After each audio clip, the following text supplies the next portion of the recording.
In today's video, we're going to make a beautiful, sparkly piece of home decor using a few techniques that I have never tried on this channel before. And as always, I will walk you through each step and show you how you can make your very own unique piece of art.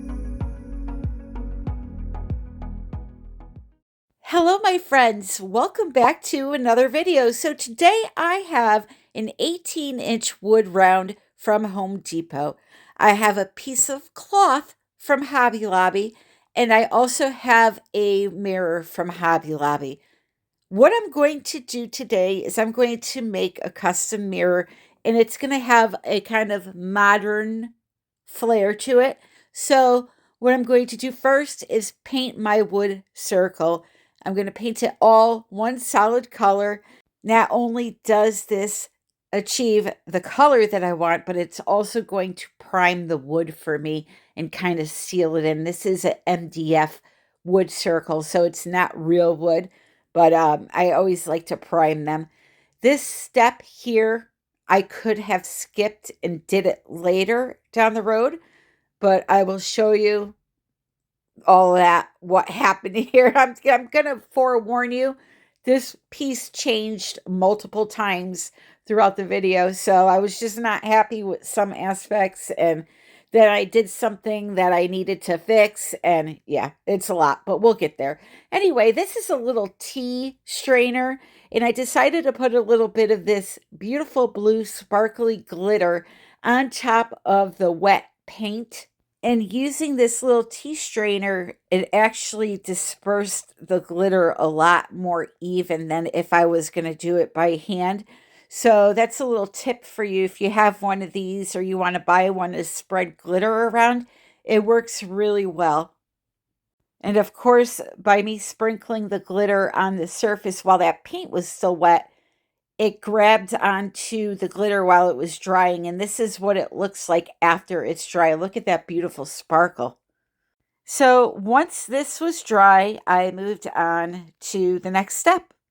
I wanted to try for the first time ever to create a piece of texture art using cloth, and I wanted to make a mirror out of this project. So what I did was I got some wood glue, a bucket, and this mixing paddle from Hobby Lobby. However, you can use, a stir stick. It doesn't have to be a fancy paddle.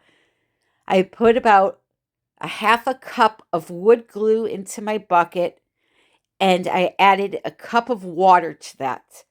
I mixed it together to get all the clumps out first, and then once I was done doing that, I added the remaining water, which was another 3 cups. So I had a half a cup of wood glue and 4 cups of water to create this base to dip the cloth in. This is the first step, which is just glue and water and attaching the cloth to your surface. In the second step, we're going to add in a little bit of plaster of Paris, and I'll explain why when we get further down in the video. But first, let's attach the cloth. Okay, so off screen, what I did was I took some matte Mod Podge and I just put a thin layer over the surface of the glitter to seal it in.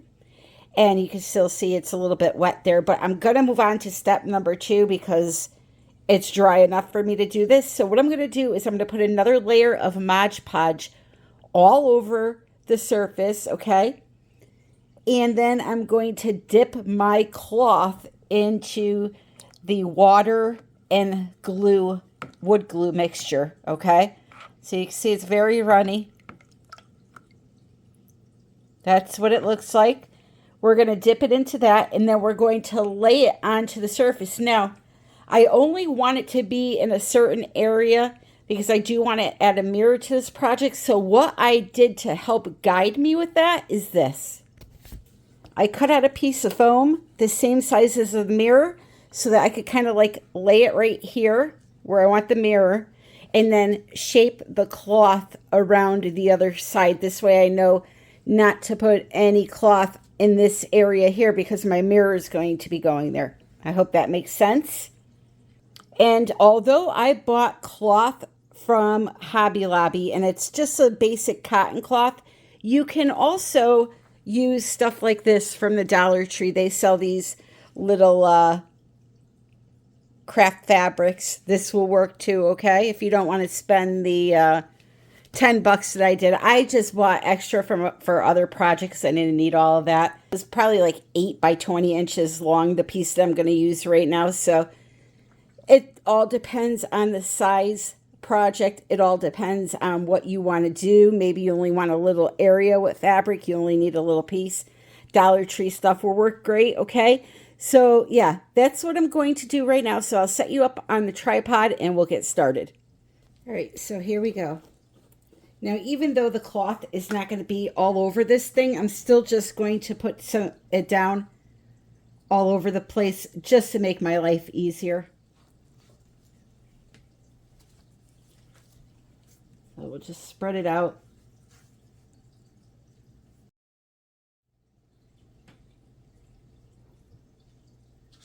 All right.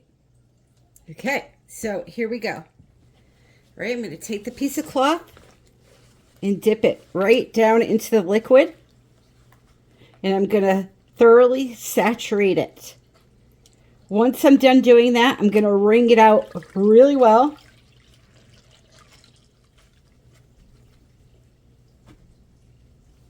Get this out of the way. And while it is still wet, you're going to go ahead and lay your cloth on top of the wet glue. This is where the foam piece is going to come into place for me, and you'll see. All right, so here's my piece of cloth. Just going to drape it on there for now. And don't worry if you get crud from the wood glue. It's fine. You won't see that in the end.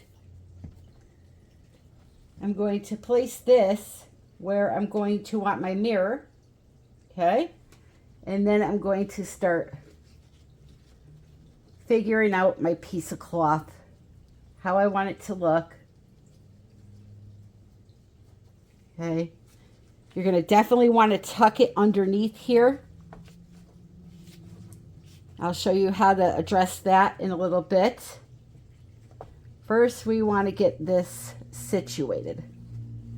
Figure out where we want it to loop around this mirror that's going to be here.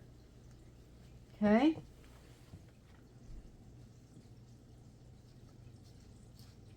I'm going to create some folds and creases. It'll be a nice piece of modern home decor when we're all finished. You don't want to leave this down too long, this foam, because it'll stick to your piece. You just want to use it kind of as a template so you know what it's going to look like around your mirror, the piece of cloth, okay?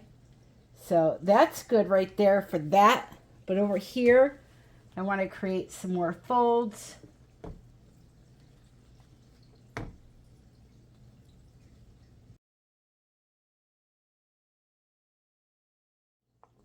All right, just like that. I'm going to let it dry. Okay. So what I ended up doing on the ends here, just to hold them clipped to the board and make sure they're nice and tight, is I had these, they're called pot clips or plant clips that I got at the Dollar Tree. Clothespins will do the same thing. I don't even know why I bought these. Probably had some lame brain idea in my head. But anyway, they worked good for this. But you can use just a clothespin. So I just put a few on the end to make sure it kept contact with the board, okay? We're still not done with those ends. I'll be taking care of those in a little bit. But here, it's the next day now. It's all dry. Listen. So now the next step is to really make it into looking like texture art, and that is by adding a little bit of plaster of Paris, a little bit of glue, and a little bit of water together. I will mix it up with you and I'll tell you what I use as far as amounts. That's the brand of plaster of Paris I'm using. You can get it at all the craft stores. It's like, I think I paid $8 for that bucket. All right, so the second part of the texture on the cloth comes into play now. We're going to put some plaster of Paris, some either wood glue or PVA glue. I'm using Glue All by Elmer's. And we're going to add a little bit of white acrylic paint and some water. Now, the white acrylic paint isn't necessary. I just wanted to use a little bit of white acrylic paint in there to calm down that tan looking cloth. At this point, I wasn't sure what color I was going to go for when I painted the cloth. But let me tell you how I mixed this up. So I put about a half a cup of white glue, a half a cup of acrylic paint, about a cup of the plaster of Paris, and then I slowly added a little bit of water. First, I mixed those ingredients together so that it wouldn't clump up, and I added a bit of water. The measurements aren't really important. What you're looking for is a thick buttercream consistency like this, like a really fluffy texture. And what you want to do once you get it all mixed together is you want to just paint it over the cloth, and here is why. You want to make those creases look more rounded, more sculptured. You're trying to make it look like it's almost like a clay sculpture, okay? So by doing what I'm doing here, it's going to build up. It's going to add onto that material that looks just like a cheap piece of cloth right now. And it's going to allow me to have some nice rounded corners and folds. Now, I will say you're going to want to do this. You're going to want to paint in all the creases with that mixture, get all the nooks and crannies covered, and you're going to let it dry. You're going to come in with a little piece of sandpaper and you're going to sand it down where there's any bumps or maybe little rough looking areas. You want it to look nice and smooth. And then once that is done, you want to blow off all the dust, take it outside, blow it off, and then you want to repeat the process. The more times that you apply the plaster mixture to the cloth, the thicker and beefier this piece of cloth is going to look. And in the end, it's going to look like clay that's been shaped onto your board. I want to show you this little tool I ended up using. It's a little hand sander. I will make sure to put that in the description, a link for it on Amazon. It comes with all different grades of sandpaper. I was sanding this down with 120 grit sandpaper. Just an FYI, and it's really inexpensive, so it's a good tool to add into your craft toolbox, okay? So I'll put that down there, and I will also put the exact recipe for the plaster mixture that I made. But now here's where my project changes. Once you go ahead and you apply your layers of plaster and you're happy with it, you need to either paint this a color, or if you're going for an all white project, you could leave it as is. I, however, was thinking I'm going to paint it the original blue black color that I painted the wood round at the beginning, and then I sprinkled the glitter, and then I'm going to sprinkle the glitter all over it, right? But here's what happens. And this is why that first step of painting the wood round was a total waste of time, and it changed my whole project. Because now look at what I have. Not only do I have the dark blue center, which I could have sprinkled more glitter, like I said, to make it match, but I made a mess on that background working with the plaster and everything else. So do the cloth part first and then paint the background and clean it all up so you don't have to do this step right here and start all over again to mask all of your mistakes. Had I just worked on the fabric part first and then worried about the wood in the end, I would have saved a lot of time. But hey, we all live and learn. But now that I have this piece, this dark, almost black color, it's not, it's a blue black. I said, you know what? Maybe I won't do the glitter thing and I'll go with a little bit of this glacier blue acrylic paint and I'll just highlight the ridges of all the folds and have just a nice dark blue mirror with some texture in it. I kind of wish now that I went all white. I think it would have looked a lot classier. But I can put this in my bedroom. It'll blend in with my comforter. I have a light blue comforter like that. So maybe I'll just put it in there. But I guess the finished result for me is not as important as it is for you, the colors and all that. So we went from bright and sparkly to this dark goth piece. I don't know. But either way, I showed you how to do the techniques. And now what I'm going to do is I'm going to seal it with the sealant. And I'm going to just lightly, ever so lightly, sprinkle a little tiny bit of that glitter. Nothing like the first one. And I think that it turned out really, really nice. The last step after this will be to attach the mirror with a little bit of adhesive and we'll be done. Look at how beautiful that texture came out though.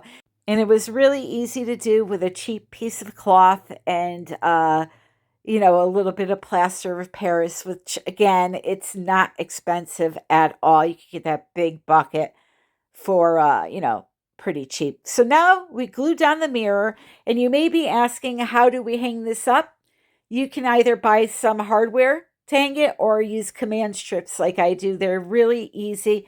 You slap them on the back of the piece and then you stick them to the wall and you hang your mirror up. So here, my friend, is the finished piece. I think it looks pretty cool. I'm, again, not the biggest fan of the colors, but again, I showed you how to do the technique so that if you want to try, you can do so. I've never played with texture and used plaster of Paris like this, so I'm looking forward to experimenting with it more. The cool thing about this mirror is you can display it in multiple ways.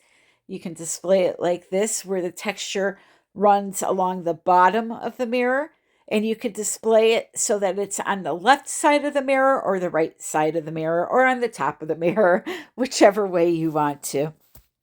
I want to thank you all for joining me today. If you enjoyed the video, please remember to click like, leave a comment, and hit that subscribe button if you are not subscribed already. Don't forget to check out the description for links to products that I used in today's video. And there are some links down there to follow me on social media. I'm looking at this now and I think adding like a few dark blue handmade clay roses along the right side of the mirror there would look really pretty as an addition to something like that. Just use your imagination and have some fun. That's it, my friends. I hope I inspired you. And until the next video, which is next Sunday, 3:30 p.m. Eastern Standard Time, happy creating!